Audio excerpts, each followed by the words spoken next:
सभी बीएलओ साथियों का मेरा नमस्कार।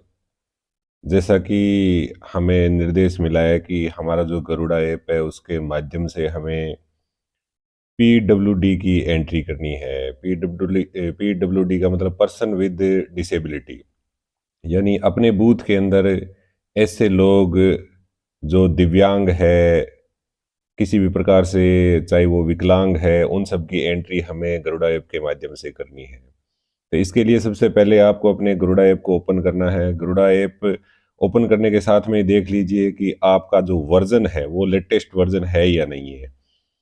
अभी जो लेटेस्ट वर्जन इसका होना चाहिए वो V4.1.7 होना चाहिए।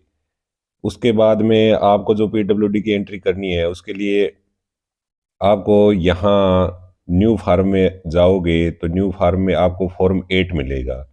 फॉर्म 8 के अंदर नीचे ही नीचे आप देखोगे तो यहाँ आपको ऑप्शन मिलेगा request for marking as person with disability. यहाँ से आप पीडब्ल्यूडी की एंट्री कर सकते हैं। और इसको आसान करने के लिए आपके लिए एक आसान तरीका सबसे ये है, क्योंकि आप कोई भी फॉर्म को एंट्री करोगे उसके अंदर जाओगे तो सबसे पहले आपसे वोटर आईडी नंबर मांगे जाएंगे। तो इसके लिए आप एक काम कर सकते हो, या तो आपके पास में जिस पर्सन की आपको एंट्री करनी है उसका वोटर आईडी कार्ड नंबर है तो ठीक है, नहीं तो आप एक दूसरा काम कर सकते हो। आप अपने होम पेज पे जाओगे, नीचे जो टोटल इलेक्टर्स दिए गए हैं उस पर क्लिक करोगे तो आपके सारे जितने इलेक्टर्स हैं इनकी सूची यहाँ पर आ जाएगी। अब उस आदमी के नाम से आप सर्च कर सकते हो जिसके आपको एंट्री करनी है। तो वहाँ से आप उसके जो इपिक नंबर है वो आप कॉपी करके ला सकते हो।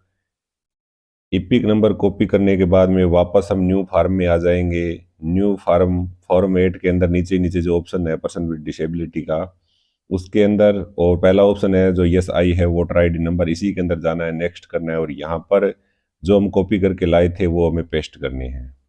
और फिर हम यहाँ से डिटेल देखेंगे तो हमारे पास में आ जाएगा कि we have found a record for your entered voter ID. इसका मतलब हमारा हमने जो ईपिक नंबर डाले हैं वो हमारी बूथ के हैं, सही है। उसके बाद हम प्रोसेस कर सकते हैं। प्रोसेस करने के बाद में उसकी पूरी की पूरी जो डिटेल है वो डिटेल हमारे सामने आ जाएगी। फिर हम नेक्स्ट में जाएंगे और यहाँ सबसे पहले हमें उसके आधार नंबर भरने हैं।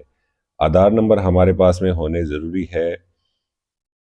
अगर नहीं है तो भी हम नीचे का जो रेडियो बटन है उस पर राइट करके दूसरे ऑप्शन से भी कर सकते हैं, लेकिन लगभग कोशिश यही करनी है कि अपने को उसके आधार नंबर से ही आगे प्रोसेस। आधार नंबर अगर अपने सही है तो ब्लूटिक का निशान आ जाएगा सामने। उसके बाद में हमें उसके मोबाइल नंबर डालने हैं। मोबाइल नंबर डालने के बाद में हम नेक्स्ट पर चले जाएंगे। तो यहाँ ऑलरेडी नीचे नीचे वाला ऑप्शन सिलेक्टेड है पर्सन विद डिसेबिलिटी का। उसके बाद फिर नेक्स्ट पे चले जाएंगे तो यहाँ हमारे पास में ऑप्शन है कि किस प्रकार की डिसेबिलिटी है। तो जिस प्रकार की डिसेबिलिटी है, अब डिसेबिलिटी चेक करने के लिए उसके पास में अगर किसी प्रकार का विकलांगता प्रमाण पत्र है तो वो हम चेक कर सकते हैं और उसके आधार पर ही हम डिसेबिलिटी चेक करेंगे। और उसके अंदर उस विकलांगता प्रमाण पत्र के अंदर कितने प्रतिशत उसको विकलांगता दी गई है वो हम यहाँ पे भरेंगे। और फिर उसके बाद में जैसे मान लो कि मेरे पास में जो है उसकी 60% विकलांगता है और अदर में है तो उसमें किस प्रकार की है, जो भी वहाँ पर आपको रीज़न देना है वो आप दे सकते हो। इनमें से जो भी कारण लेना चाहो वो ले सकते हो। फिर आप इसमें अगर अपने पास में उपलब्ध है उसका विकलांगता प्रमाण पत्र तो हम अपलोड में जाकर वो विकलांगता प्रमाण पत्र अपलोड कर सकते हैं। अगर नहीं है तो हम सीधे नेक्स्ट में चले जाएंगे और उसका नाम एप्लीकेंट का दिया हुआ होगा और प्लेस ऑफ एप्लीकेंट की जगह हम अपने स्थान का नाम भर के इसको डन कर देंगे। इस प्रकार हमारी जो पीडब्ल्यूडी की एंट्री है वो जितने पर्सन है पर्सन विद डिसेबिलिटी के साथ में उनकी हम एंट्री पूरी कर देंगे।